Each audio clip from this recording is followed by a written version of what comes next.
សួស្តីបងប្អូនអរគ្នានឹងជួបខ្ញុំទៀតវីតា KH ហ្នឹងហើយថ្ងៃនេះមានវីដេអូថ្មីទៀត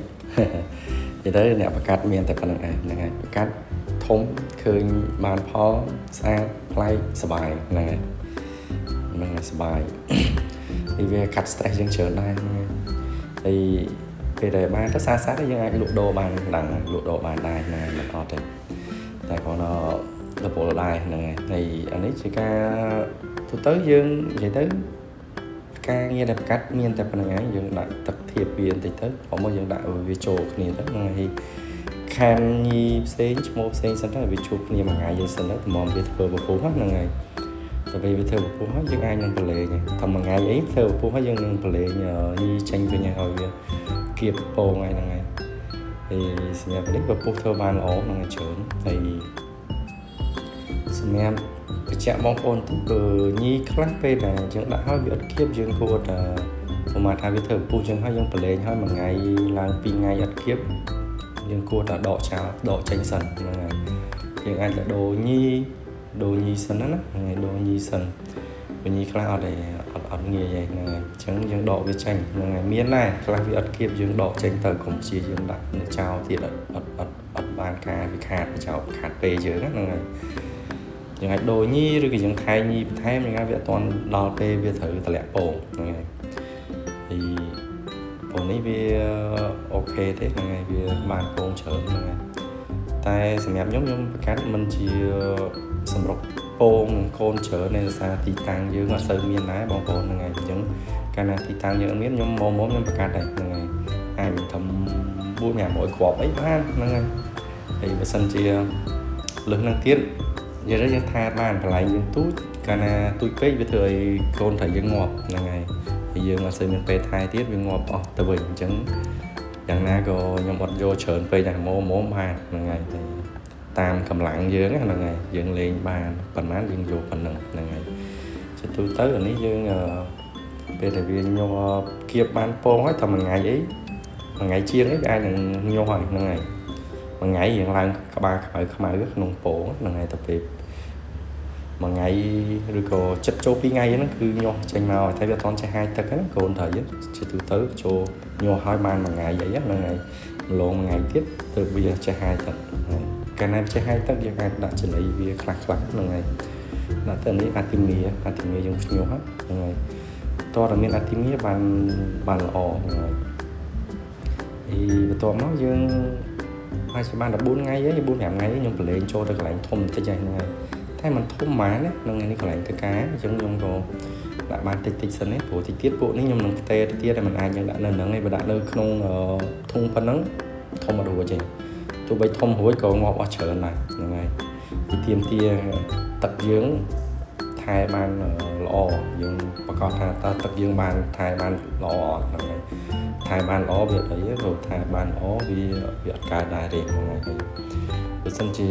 មានអុកស៊ីសែនទៀតអត់អីហ្នឹងហើយតែបើសិនជាអត់មានអុកស៊ីសែនទេប៉ុណ្្នឹងអីទៅហើយអត់សូវបានផលទេហ្នឹងហើយអស់នេះខ្ញុំឃើញថាយើងត្រូវហើយហ្នឹងហើយចូលផ្លេចបាត់នេះកាលហ្នឹងដូចចូលចង់មួយខែហ្នឹងហ្នឹងហើយពួកនេះគឺឃើញមានអារម្មណ៍ថាបាត់អស់ច្រើនវាងាប់ហ្នឹងហើយខ្ញុំនឹងធៀមផ្ទេទៅកន្លែងថ្មីវិញហ្នឹងហើយធុងស្នោធំជាងហ្នឹងហើយជ្រៅជាងហ្នឹងធំជាងហ្នឹងអានេះធុងនេះសម្រាប់បង្កាត់ពួកកម្ម2ទេពួក7ពណ៌ឯងបាទហ្នឹងហើយសម្រាប់នេះខ្ញុំមកវាចូលមកឡើងធុំស្នោវិញបងប្អូនគាត់បាត់វីដេអូអាដែលខ្ញុំមកចាប់វាចេញហ្នឹងហើយបាត់លុបចោលបាត់ទៅហ្នឹងហើយច្រឡំដៃហ្នឹងហើយអញ្ចឹងបាត់ដូចជាវគ្គ2ដែរហ្នឹងហើយ2វគ្គដូចជាបាត់2វគ្គហ្នឹងហើយអានេះយើងដាក់ចូលក្នុងហ្នឹងហើយបន្ទាប់មកយើងអានេះអត់សូវបានថែទឹកវាបងប្អូនតែយើងធំហ្នឹងសើអីទឹកប៉ុណ្ណឹងយើងប្រើបានកុំឲ្យនៅទូចក្រោមមួយខែអីបើសិនជាយើងអត់ថែទឹកប៉ុណ្ណឹងហើយគឺងាប់តិចហើយគឺសល់ហើយបងប្អូនហ្នឹងហើយពួកនេះវា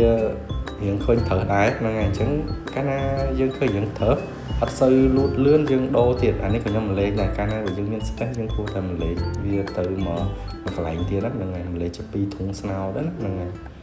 បើសិនយើងមានកធុនខ្មៅធំល្អនឹងអាវែងពងកពើអាហ្នឹងមកស្ដុកអីវាច្រើនđấyគួរសមដាក់ប៉ុណ្្នឹងអេហ្មងតែគាត់ពីតាមកន្លែងណាហ្នឹងកន្លែងយើងទូយើងលេងច្រើនពូជទៀតនៃណាមួយខ្ញុំលេងច្រើនពូជបើខ្ញុំលេងតែមកពូជ2អត់អីទេ តលេងច្រើនពូជយើងពិបាកទៅយ៉ាងពេលខ្លះក្រមអីហ្នឹងក៏យើងអត់ស្រួលមានពេលដាក់វាបានពេញលេងដែរណាហ្នឹងហើយយើងក្រមម្ដងបានតិចហ្នឹងហើយហើយបើពួកនេះតាមគេនេះធំយើងនឹងតិចទៀតគេអាចនឹងក្រមម្ដងច្រើនដែរហ្នឹងហើយចង់ពួកធំវាលើកក្រមឲ្យមានកន្លែងគេលើកក្រមតែព្រោះថាយើង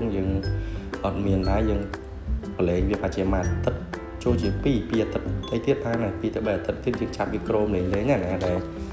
យើងមើលទៅពណ៌ស្អាតតំណងអីយើងចាប់ដើមចាប់វាឡើងក្រមតិចម្ដងទៅហ្នឹងហើយជាទូទៅកាលណាយើងផ្ទេរមកទឹកថ្មីយើងត្រាំវាគួរតែត្រាំតាំងត្រីធំតាំងត្រីទូយើងត្រាំវាហើយយើងចាំប្រឡេកដល់នឹងចឹងដែរអត់បានដូរទឹកទេហ្នឹងហើយស្អាតឃើញយើងចាប់វាពាក់ខាមកហើយក៏អត់បានដូរទឹកវាទៅថ្ងៃទឹកឲ្យដល់វាត្រូវថ្ងៃខ្លាំងទៅថ្ងៃច្រើនវានឹងឡើងបៃតងហើយបងប្អូនហ្នឹងហើយតែវាអត់អីអត់ខូចទេហ្នឹងហើយឲ្យយើងដូរទឹកថែទឹកវាបានអត់អីទេទឹកឡើងពណ៌មិនក៏អត់បញ្ហាដែរហ្នឹងហើយអានេះខ្ញុំឃើញវាដូចជាខ្ញុំចាប់បានទៅជាមួយខែបងប្អូនហ្នឹងហើយយើងឃើញមានពណ៌តំណងហើយយើងដិតតិចហើយខ្ញុំចាប់ដើមបែកទៅហ្នឹងហើយហើយណាមួយទៀតឲ្យតែមានកំប៉ុងបងប្អូនឲ្យមានកំប៉ុងមាន space ខ្ញុំដឹងតែបែកដែរជួនកាលយើងបែកក្នុងភាសាហើយពេលដែលយើងមានទៀតយើងចាំម្ដង10ម្ដង5ហ្នឹងហើយយើងមើលឃើញណាស្អាតខ្ញុំចាប់ចេញហើយចាប់ចេញរហូតហ្នឹងហើយតែពេលដែលធ្វើវីដេអូយើងអត់ចាប់មួយហ្នឹងហើយយើងឃើញយើងចាំម្ដងយើងច្រើនតិចទៅហ្នឹងហើយទៅវា2 3 1 2អីអត់ទេអត់ស្មានថតទេបងប្អូនហ្នឹងហើយគាត់ថាឃើញស្អាតយើងចាប់លើកវាចេញទៅហ្នឹងហើយបែកទៅល្អហ្នឹងហើយពួកអត់មានអ្នកជួយថតđểយើងថតខ្លួនឯងយើងបែកខ្លួនឯងយើងពិបាកហ្នឹងហើយពិបាកអញ្ចឹងយើងពិបាកតិចអាហ្នឹងយើងរកតាមហ្នឹងបងប្អូនហ្នឹងហើយណាតែសាទៅពេលច្រើនញីយើងអាចដាក់ជាមួយគ្នាទៅអត់អីទេហ្នឹងហើយតែធម្មតាខ្ញុំបែកតិចសិនណាហ្នឹងហើយតែញីណាសានព្រោះយើងត្រូវការលក់ជាផែជាគូហ្នឹងហើយអញ្ចឹងបើសិនជាយើងឃើញញីណាតំណងស្រៀងគ្នាយើងដាក់ទៅល្អហ្នឹងហើយយើងអាចលក់ចេញស្រួលហ្នឹងហើយបងប្អូនពេលខ្លះគេគាត់ទិញយកទៅគាត់ត្រូវការប្រកាសដែរគូសាស្ត្រគាត់កាត់ទៅគាត់នេះដូចយើងដែរហ្នឹងយើងអ្នកលេងទៅទិញទៅវិញលេងខ្លួនឯងក៏ដែរទិញត្រីគេក៏នៅតែហើគូណាសាស្ត្រយើងស្រឡាញ់យើងយកមកប្រកាសហើយសុបាយចិត្តហ្នឹងអ្នកលេងត្រីតែប៉ុណ្្នឹងឯងបងប្អូនហ្នឹងហើយអត់ចេះសាំទេពួកនេះយើងតំណងតិចណាកាលណាយើងធំខ្ញុំដាក់ឡើងក្រុង5លីត្រហ្នឹងអត់ដាក់5លីត្រកន្លះទៀតទេហ្នឹងហើយដាក់1លីត្រកន្លះវាអត់សូវធំទេហ្នឹង1លីត្រកន្លះយើងគ្រាន់តែដាក់ដបងណាយើងដាក់ឲ្យវាមើលសិនទេថាណាពណ៌ស្អាតយើងដាក់ធំទៅហ្នឹងហើយហើយពួកនេះយើងក្រមវាហើយយើងឡើងកែវនេះឡើងកែវបានអាទិត្យហើយហ្នឹងហើយមកគ្រាប់នេះស្អាតដែរបងប្អូនហ្នឹងហើយស្អាតហើយក៏ស្រឡាញ់ដែរហ្នឹងហើយតែគេយកបាត់ហើយហ្នឹងហើយមកគ្រាប់ហ្នឹងអែមដែរតែបាត់ហើយហ្នឹងហើយទៅរើសស្លេចម្ដង4 10 4 10គ្រាប់ហ្នឹងហើយលក់ដុំពេលខ្លះវានៅសល់ច្រើនយើងអាចលក់ដុំបានត្រឹម20 30គ្រាប់អស់ហើយហ្នឹងហើយបងប្អូនអត់សូវមានច្រើនទេហ្នឹងហើយផ្លែអស់ហើយអស់ទៅឡើងមកស្បុកមកមុំនឹងទៅអស់តែព្រោះលក់រាយអាហ្នឹងយើងផ្សេងទៀតហ្នឹងហើយរាយស្បោហ្នឹងហើយស្បោដុំយើងយូរម្ដងហ្នឹងហើយមកគ្រាប់នេះស្អាតដែរបងប្អូនហ្នឹងហើយនិយាយទៅយកដែរមកគ្រាប់នេះបងហ្នឹងហើយអត់មានទៀតទេបងមកគ្រាប់នេះអែមដែរនេះហ្នឹងហើយដល់នេះក៏គួរសមហ្នឹងហើយអូខេតែនេះវាមើលស្ទើរដែរបងប្អូនមើលស្ទើរតែប្លែកចេះប្លែកពណ៌វាហ្នឹងហើយពួកនេះពួកGalaxy Yellow Bassបងប្អូនហ្នឹងហើយអានេះ form វាអែមបងប្អូនហ្នឹងហើយអាហ្នឹងក៏ទៅបាត់ដែរនឹងទៅបាត់ដែរបងប្អូនហ្នឹងហើយគេយកបាត់ហើយសាររូបភាពយើងយកមកថតមើលលេងចឹងទៅវាប្លែកភ្នែកហើយវាកំសាន្តហ្នឹងហើយវាសប្បាយហើយកាត់ stress ដែរហ្នឹងហើយវាច្រើនខ្ញុំលេងទៅខ្ញុំកាត់ stress ខ្ញុំច្រើនហ្នឹងហើយឃើញវាប្លែកចឹងទៅយើងក៏សប្បាយចិត្តទៅបងប្អូនហ្នឹងហើយលេងដើម្បីក៏កំសាន្តខ្លះដែរហ្នឹងហើយតាមឲ្យលេងអានឹងសុទ្ធយើងមានការងារយើងដែរអញ្ចឹងក៏លេងបានខ្លះហ្នឹងហើយឆ្លៀតបានយើងលេងលក់អញ្ចឹងណាហ្នឹងហើយធ្វើវីដេអូបានធ្វើទៅដល់វីដេអូយើងយូរបានចេញបងប្អូនហ្នឹងហើយវាមិនសូវមានពេលកាត់តវាបងប្អូនហ្នឹងហើយគុំវាទៀតហ្នឹងហើយអានេះក៏ស្អែមដែរបងប្អូនហ្នឹងហើយគាត់នេះអែមដែរអូខេបងប្អូនទាំងអស់គ្នាវីដេអូមានតែប៉ុណ្្នឹងហើយអរគុណច្រើនណាជំរាបលាបាយសុខសប្បាយទាំងអស់គ្នាណា